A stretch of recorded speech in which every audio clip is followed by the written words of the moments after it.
Hello বন্ধুরা, welcome to only sports view. তো এই ভিডিওতে কথা বলবো ইন্ডিয়ান ফুটবল টিমকে নিয়ে। তো ইন্ডিয়ান ফুটবল টিমের যে এএফসি এশিয়ান কাপ কোয়ালিফায়ার্সের পরবর্তী ম্যাচ রয়েছে সিঙ্গাপুরের সঙ্গে। তো যেই ম্যাচটা রয়েছে 14ই অক্টোবর সন্ধ্যে 7:30 থেকে, তো সেই ম্যাচটা নিয়ে আলোচনা করব। তো এই ম্যাচে খালিদ জামিল তার লাইন আপস কেমন হতে পারে সিঙ্গাপুরের বিরুদ্ধে, তো সেই বিষয়ে আলোচনা করব।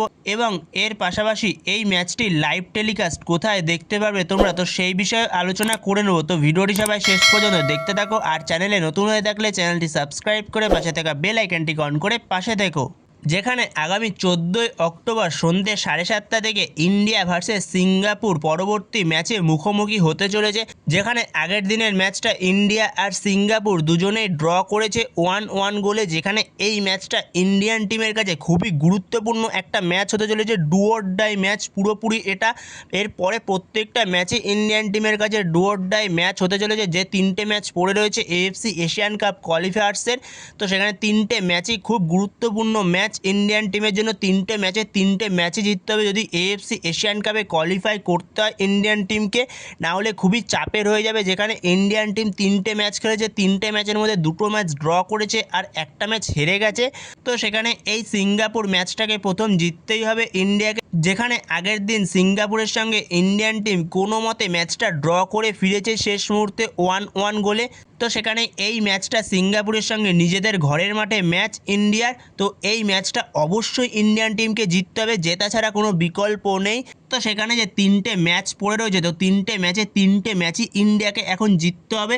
যদি এখান থেকে একটা ম্যাচও হেরে যায় তাহলে এএফসি এশিয়ান কাপ থেকে ছিটকে যাবে ইন্ডিয়ান টিম। গুরুত্বপূর্ণ একটা ম্যাচে নামতে চলেছে ইন্ডিয়া।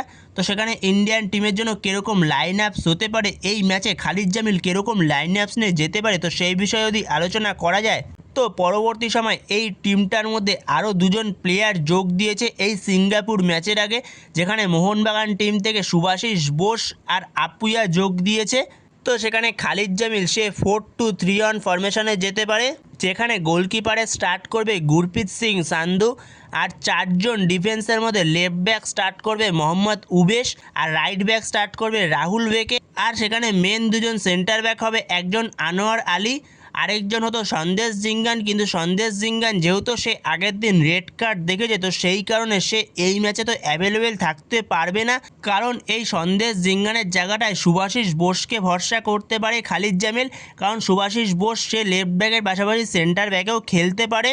তো সুভাশিস বোস স্টার্ট করতে পারে আনোয়ার আলীর পাশে সেন্টার ব্যাকে, বা চাইলে দীপক তাংড়িকেও ইউজ করতে পারে। দীপক তাংড়ি সেও সেন্টার ব্যাকে খেলতে পারে, তো দীপক তাংড়িকেও ইউজ করতে পারে। তো সেখানে এটা পুরোপুরি কোচের ওপর নির্ভর করছে। তো এখানে কাকে স্টার্ট করাবে খালিদ জামিল, তো সেটা পরবর্তী সময় দেখা যাবে। তো এরপরে মাঝমাঠে দুজন স্টার্ট করবে, একজন হলো অবভিয়াসলি আপুইয়া, তো স্টার্ট করবেই, এবং আপুইয়ার পাশে সেক্ষেত্রে নিখিল প্রভু স্টার্ট করতে পারে। তো এরপরে দুদিকের উইং থেকে লেফট উইং দিকে সেক্ষেত্রে লিস্টন কোলাসোকে দিয়ে স্টার্ট করাবে, আর রাইট উইং থেকে স্টার্ট করাতে পারে ছাং থেকে দিয়ে।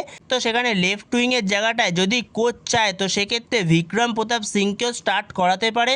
আর অ্যাজ এ অ্যাটাকিং মিডফিল্ডার নম্বর 10 রোলে সেক্ষেত্রে সাহাল আব্দুল সামাদকে এই ম্যাচে স্টার্ট করাতে পারে প্রথম থেকে, অথবা নাওরে মহেশকেও স্টার্ট করাতে পারে, বাট সাহাল আব্দুল সামাদকে প্রথম থেকে হয়তো স্টার্ট করাতে পারে এই ম্যাচে।